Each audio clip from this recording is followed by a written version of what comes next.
মনোনয়ন বিএনপির ভারপ্রাপ্ত চেয়ারম্যান 18 কোটি মানুষের মুক্তির অগ্রদূত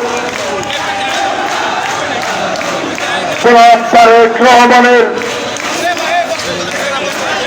17তম কারামুক্তি দিবস উপলক্ষে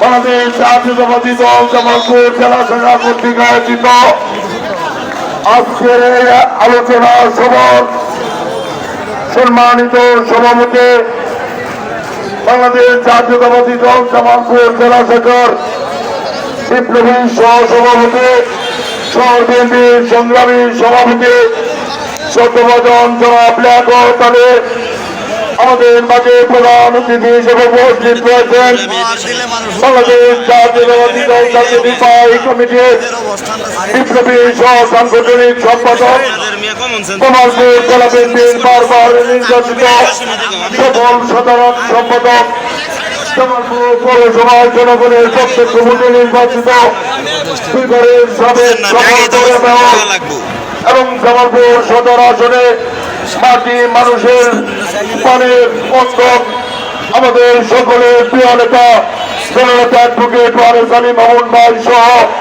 বিএনপি এবং সকল অঙ্গ সহযোগী সংগঠনের সকল পর্যায়ে সম্মানিত নেতৃবৃন্দ, প্রিয় উপস্থিতি, প্রিয় সাথী ভাইরা, সালাম আলাইকুম।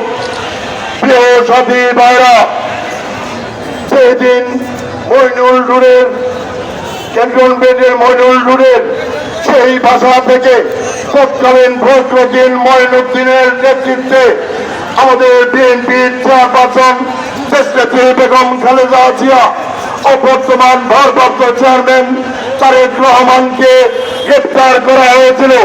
সেই দিনই গণতন্ত্রকে রুদ্ধ করা হয়েছিল। প্রিয় সাথী ভাইরা, দীর্ঘ 17 বছর আমরা এই বেহায়া জালেম জুলুমবাজ সরকারের বিপক্ষে গণতন্ত্র মুক্তির সংগ্রাম করেছে। আমাদের প্রিয় নেতা তারেক রহমানের নির্দেশে তাকে দেখে দেশে ফিরতে দেওয়া হয়নি। আজকে আমরা স্বাধীন। আমরা বিশ্বাস করে খুব দ্রুত সময়ের মধ্যেই আমাদের প্রিয় নেতা আগামী বাংলাদেশের ভবিষ্যৎ, বাংলাদেশের ভবিষ্যৎ জনাব তারেক রহমান সম্মানে বাংলাদেশে ফিরে আসবে।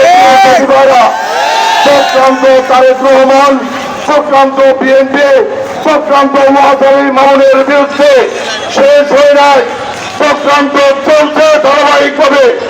আমরা যারা জাতীয়তাবাদী রাজের সৈনিক, আমরা যারা অ্যাডভোকেট ওয়ারেস আলী মামুনের সৈনিক, আমরা সকল চক্রান্ত, সকল প্রতিবন্ধকতা দিনে রাজপথে জবাব দিব ইনশাল্লাহ।